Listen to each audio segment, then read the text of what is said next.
Hello, everyone. I am Ashley Chandler, Executive Director for Drug Free Punta Gorda, and I just wanted to quickly explain why vision boards are so important in substance abuse prevention and just in general. So, we like to do these with some of the kids that we work with because we believe that it is essential to prevention and essential for you in setting goals for your future. And that is an essential part of growing in life. So, there are three main things that we would like to achieve with these vision boards and this activity. One is visualization, two is empowerment and goal setting. And the third is positive reinforcement. So, positive reinforcement, like when you do something really good in school and you get a prize or candy or something. So, first, the visualization aspect of vision boards is important because this is helping you to create mental images of what you desire for your future. This will help your brain to see or visualize the positive change or the outcomes that you want for your life. And as you make your vision boards, you can, when you're finished with them, you want to set them up somewhere that you can constantly view, visualize, and show them off to other people that come into your area where you have them set up. Number two is empowerment and goal setting. So, creating a vision board allows you to define your purpose by choosing images that you want, symbols, and unique designs that relate to you as a person or as an individual. This is actively helping you to shape your future while enhancing your motivation to reach your goals as well. And number three is positive reinforcement. So, with your positive reinforcement, your vision board will serve as a constant reminder to you of your progress towards your goals. As you make achievements or you get awards or compliments from your parents, teachers, or other family members, you can add those to your vision board and celebrate your accomplishments as you achieve them.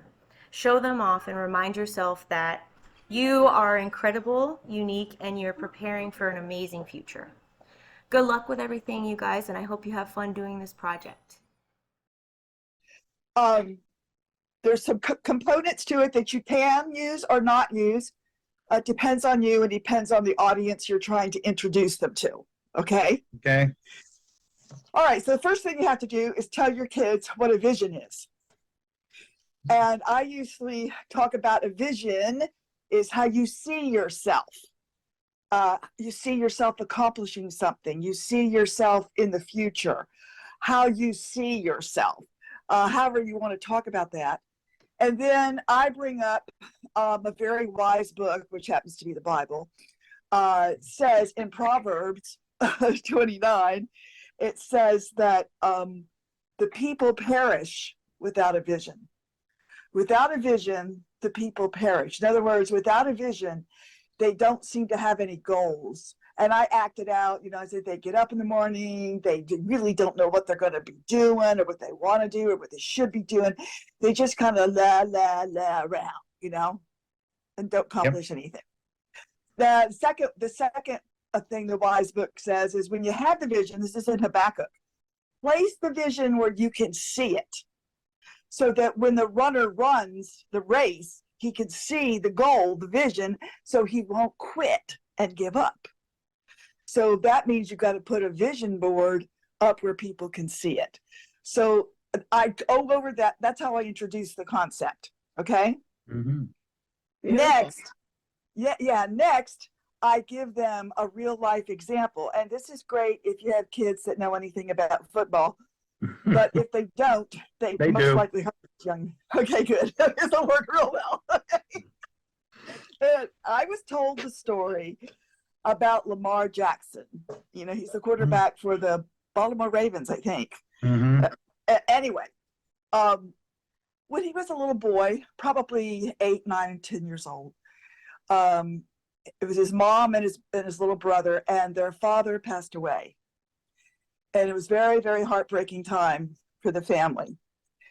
Now, their mother was a runner. She ran races and just practiced running all the time. So she did what she decided was she was going to get her boys involved in every sport there was, no matter football, baseball, basketball, whatever was out there.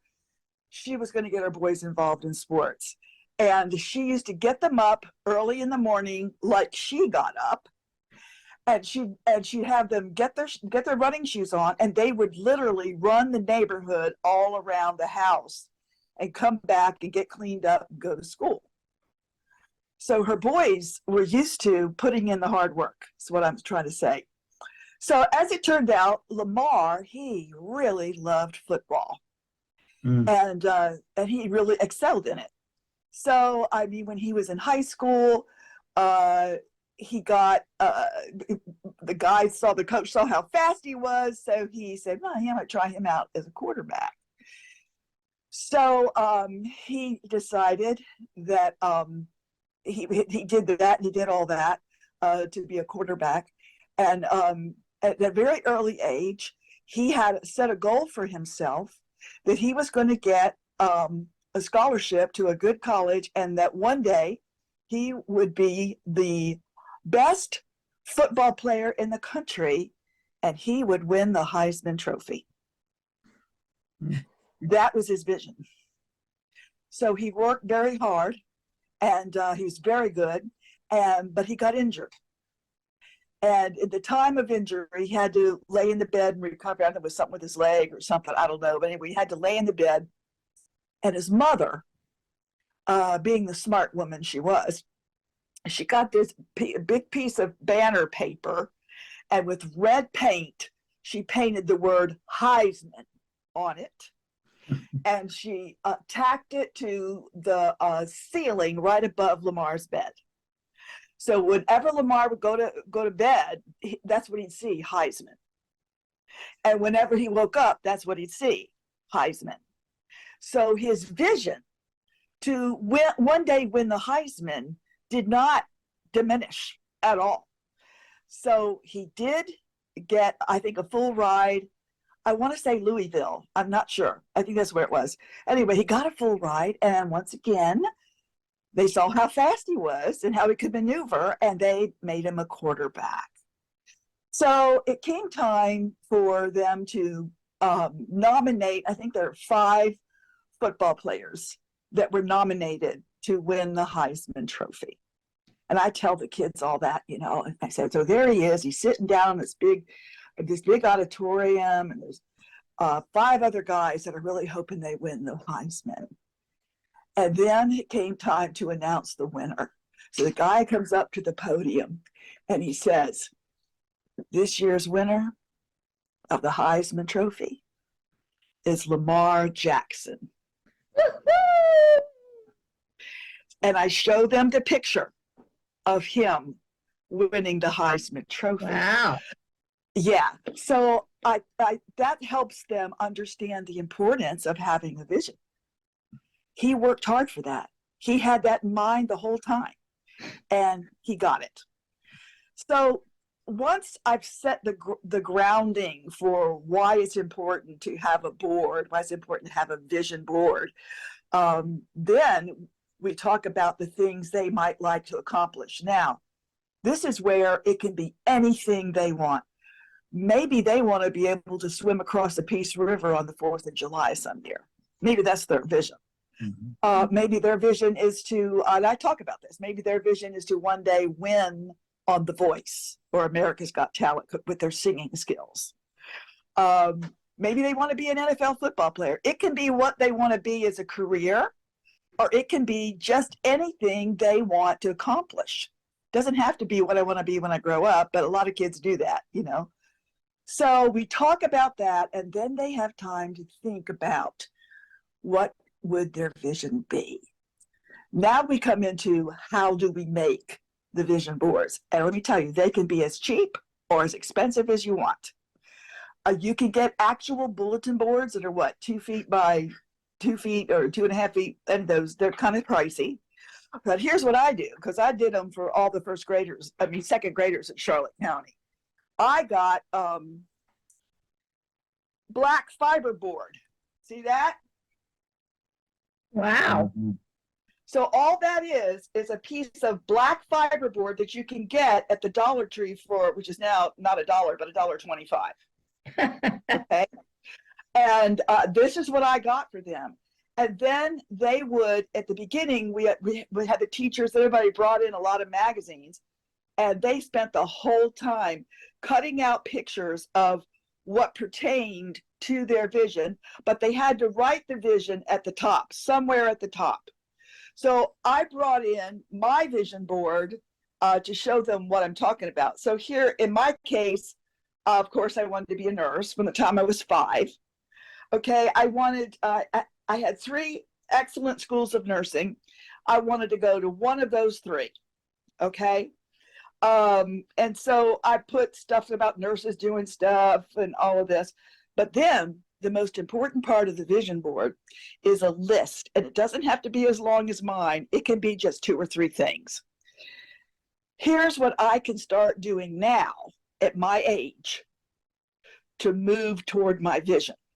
You have to give them some real, come up with some, they give you the ideas, but there needs to be some really concrete, good stuff. And this changes as they get older, you know. But for me, you know, I put things like I had to get good grades, I had to take Latin and biology, and what's going to be a candy striper in the hospital and blah, blah. I had all that. And then on my vision board, which you can have objects on the vision board, this was the nursing cap that belonged to my mother. Wow. So I had that on my vision board. And you can put 3-dimensional stuff. You can put anything you want on it.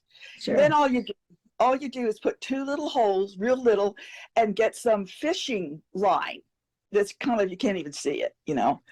And that's how you hang it. It's real simple to hang. It's real light. That's one version that you can do. And this is the main one I did for all the 2nd graders was this. The smaller version you can do is this one right here.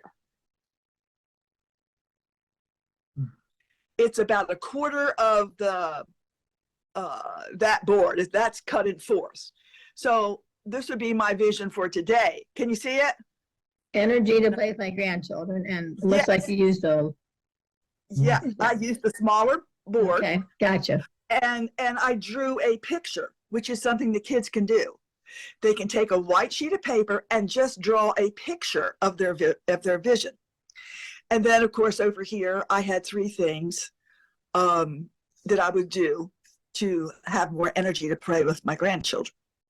Gotcha. So, like I said, there's the regular size, and then there's a smaller size, which really just involves the child drawing a picture of their vision, but still putting the list of things they can do to start achieving the vision at their age. Now, after they do them, the things the kids really love to do, they like to hold up their vision board, and everybody in the room tells them, oh, you want to be this. Oh, you want to be that. That people recognize what it is they want to be. And then I tell all the kids, now, you're in 2nd grade.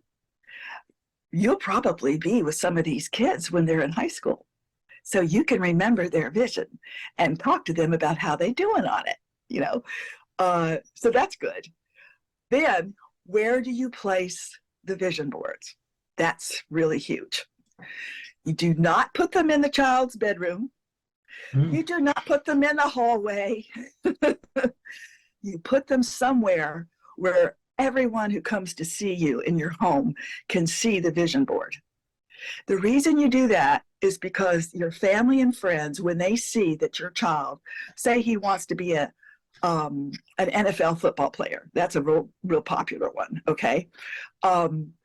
He could have on his list that he's going to play for Pop Warner.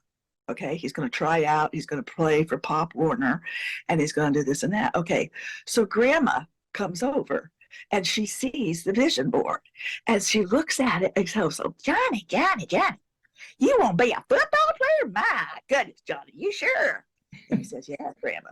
And then she looks at the things that could do. She said, you going to raise money to be part of the Pop Warner football? That's $150. That's a lot of money, Johnny. I tell you what, I'll give you 50 toward it. And that's what begins to happen when relatives and friends see your child's vision board. They might say, hey, you know, Johnny, my brother used to play for Florida State. Would you like him to come over and show you how to throw a spiral? Yeah. So what happens is the kid gets input and help from other people toward his vision, which makes that child feel even more confident and even more focused to move in that direction. All of that, everything I told you about what it does for the child, it serves as a protective factor to stay off of drugs and stay into something that's positive, that they want to do, and that tells everyone else in the family how to encourage it. So that's basically what it is. And like I say, vision boards can be done with anybody. It can be done with elderly people. Look at mine. You know, I want to have energy for my grandkids. It could be anyone, you know, but they're particularly effective with children. And I think in our school system, we should be doing them all the time. I really do. We thankfully have a good, I mean, I told you about our superintendent, our new superintendent. He's all about making sure kids have what I would call a vision for what they want to do after high school before they ever get to be a senior. Awesome. He's really pushing that, and that needs to happen because, you know, sometimes kids get involved with drugs because they're just plain bored. Mm-hmm.